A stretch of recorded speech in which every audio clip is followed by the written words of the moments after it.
नमस्कार, मैं डॉक्टर रचना मेहता आज आपको बीए सेकेंड ईयर मध्यकालीन भारत के इतिहास का एक इम्पॉर्टेंट टॉपिक हुमायूं बताऊंगी। हुमायूं बाबर का पुत्र और अकबर का पिता था। यह इतिहास में एक बहुत ही ना समझा हुआ व्यक्तित्व है जिसको समझने की ज़रूरत है और इसीलिए आज हम पढ़ेंगे हुमायूं। इस चित्र में आप देख सकते हैं बीच में जो शासक है वो हुमायूं है। हम हुमायूं को 3 प्रकार से समझेंगे।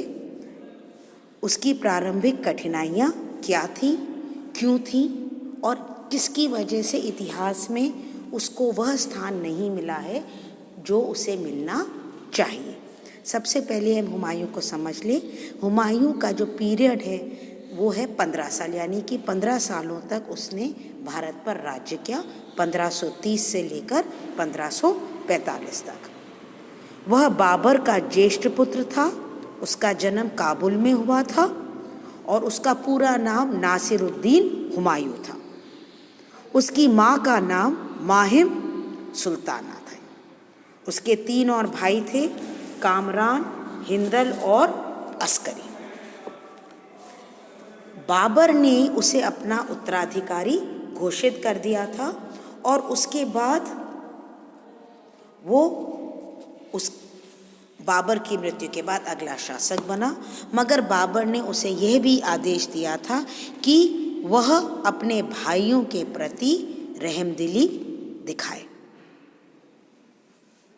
23 वर्ष की उम्र में हुमायूं शासक बना। मगर शासक बनने के बाद हुमायूं को जो प्रारंभिक कठिनाइयाँ थीं वो बहुत सारी थीं। इन प्रारंभिक कठिनाइयों को हम 3 भागों में विभाजित कर सकते हैं: आंतरिक कठिनाइयाँ, बाह्य कठिनाइयाँ और उसकी स्वयं की चरित्र की दुर्बलताएं। अब सबसे पहले हम लेते हैं उसकी आंतरिक कठिनाइयाँ, यानी कि वे जो उसको प्राप्त हुई हैं। उसमें सबसे पहला था विश्रंखलित साम्राज्य। बाबर ने हुमायूं के लिए एक विस्तृत साम्राज्य छोड़ा था जो आक्स नदी से लेकर बिहार और हिमालय से लेकर मालवा बुंदेलखंड तक फैला हुआ है। मगर इस साम्राज्य की जो जड़ें थी वो मजबूत नहीं थी। इस व्यवस्था की जड़ें मजबूत करने और भारतीयों का विश्वास प्राप्त करने के लिए बाबर के पास समय नहीं था। तो इसलिए इस विशाल साम्राज्य को युद्ध की परिस्थितियों में तो संगठित रखा जा सकता था, मगर वैसे संगठित शांति के समय में नहीं रखा जाता था और वह एक निर्बल और आधारहीन राज्य छोड़ा था उसने। उसके बाद दूसरी जो उसकी प्रॉब्लम थी वो थी दोषपूर्ण शासन व्यवस्था। बाबर का विशाल साम्राज्य संगठित नहीं था। उसने अपनी आत्मकथा में लिखा है कि मुझे योग्य व्यक्तियों को दूर परगनों में भेजकर शासन प्रबंध व्यवस्थित करने का अवसर प्राप्त नहीं हुआ। उसको स्वयं को भी युद्ध तो लड़ना आता था, मगर एडमिनिस्ट्रेशन चलाने की उसमें योग्यता नहीं थी। उसके द्वारा संपूर्ण साम्राज्य को जागीरों में बांट दिया गया था और वहां नियुक्त गए गवर्नर एक निश्चित भाग केंद्र को देते थे। प्रांतों का प्रबंध ढीला था और सैनिक जागीरों की व्यवस्था से बड़े बड़े सरदार तो शक्तिशाली हो गए थे, मगर वो हुमायूं के अनुसार चलने में इंटरेस्टेड नहीं थे।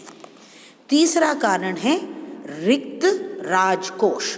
तुजु के बाबरी में बाबर ने बिल्कुल क्लियरली लिखा है कि 1529 तक सिकंदर और इब्राहिम लोदी का जो कोष उसने जीता था वो पूरा समाप्त हो चुका था और उसके बाद उसे अपने उच्च अधिकारियों पर 30% कर लगाना पड़ता था, क्योंकि उसने जो युद्ध में जो धन प्राप्त किया था उसका अपव्यय किया था।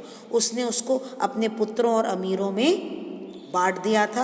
यहाँ तक कि संबंधियों को भी उसने उपहार दिए थे।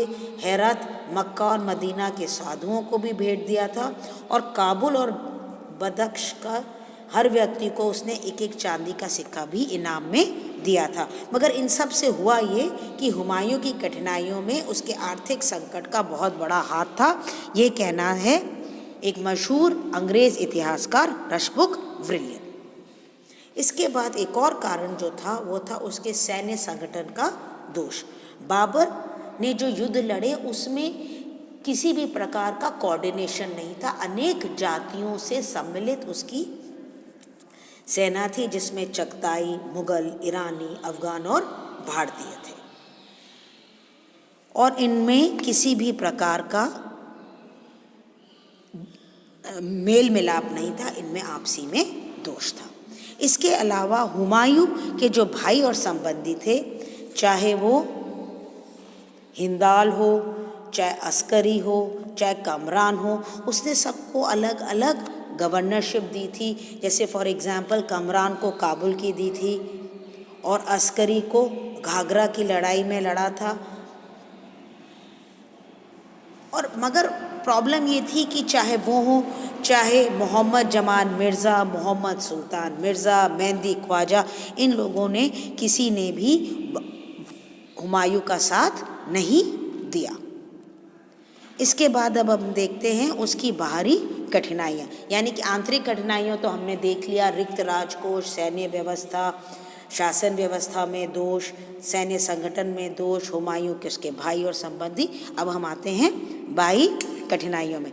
बाह्य कठिनाइयों में सबसे पहले हमें समझना है कि उसके कट्टर दुश्मन थे अफ़गान, क्योंकि अफ़गानों को ही बाबर ने पराजित किया था। इब्राहिम लोदी एक अफ़गान था जिसे पानीपत के युद्ध में बाबर ने पराजित किया था। महमूद लोदी अब दिल्ली का शासक बनना चाहता था, जो कि इब्राहिम का ही भाई था।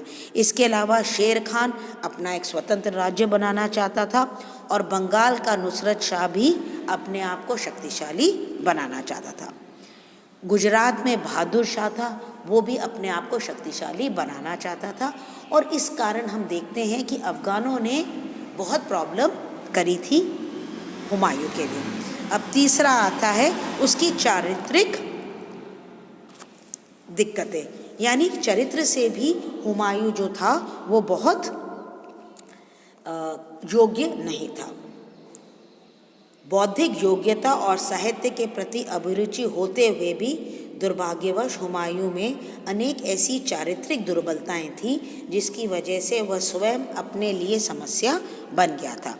पहला है आलस्य और उत्तरदायित्वहीनता। उसके बारे में बाबर ने अपनी आत्मकथा में शिकायत में लिखा है कि भारत के अंतिम आक्रमण के समय हुमायूं समय पर नहीं पहुंचा।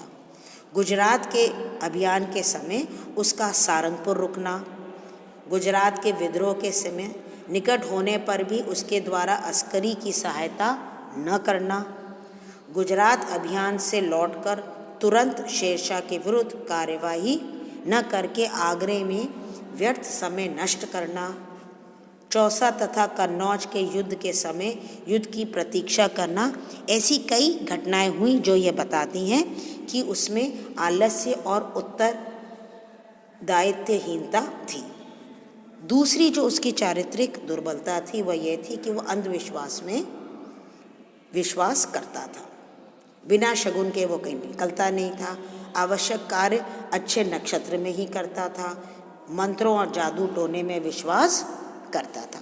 इसकी वजह से वह आत्मनिर्भर नहीं बन पाया। तीसरी जो उसकी प्रॉब्लम थी वो थी शत्रुओं की शक्ति का वो ठीक से मूल्यांकन या निर्णय नहीं कर पाता था। गुजरात के बहादुर शाह और शेर खान की शक्ति का अनुमान वह नहीं लगा सका। उसके निकट के लोग उसे धोखा देते रहे और फिर भी वो उसे क्षमा करता रहा। तो मूल्यांकन करने में, जजमेंट में उसकी प्रॉब्लम थी। और लास्ट है चारित्रिक बल और संकल्प शक्ति का अभाव। लेलपुल एक इतिहासकार है, उन्होंने लिखा है, हुमायूं में सब मानवीय गुण थे परंतु डटकर प्रयत्न करना उसकी शक्ति से बाहर था। विजय प्राप्ति के थोड़े समय बाद ही वह अपने हरम में जाकर आनंद में पड़ा रहता और अपने समय को अफीमची के सपनों की दुनिया में नष्ट करता था, जबकि उसके शत्रुओं की गर्जन द्वार पर सुनाई देती थी। स्वभाव से ही दयालु होने के कारण जहाँ उसे दंड देना चाहिए था वहाँ वह क्षमादान कर देता था। नम्र स्वभाव व मिलनसार होने के कारण वह ऐसे नाजुक वक्त भी खाने पीने में मौज करता नजर आता था, जबकि उस समय उसे युद्ध क्षेत्र में रहना होना चाहिए था। इस प्रकार हुमायूं अपने ही लिए समस्या बनकर बैठ गया और स्वयं ही अपना सबसे बड़ा शत्रु सिद्ध हुआ।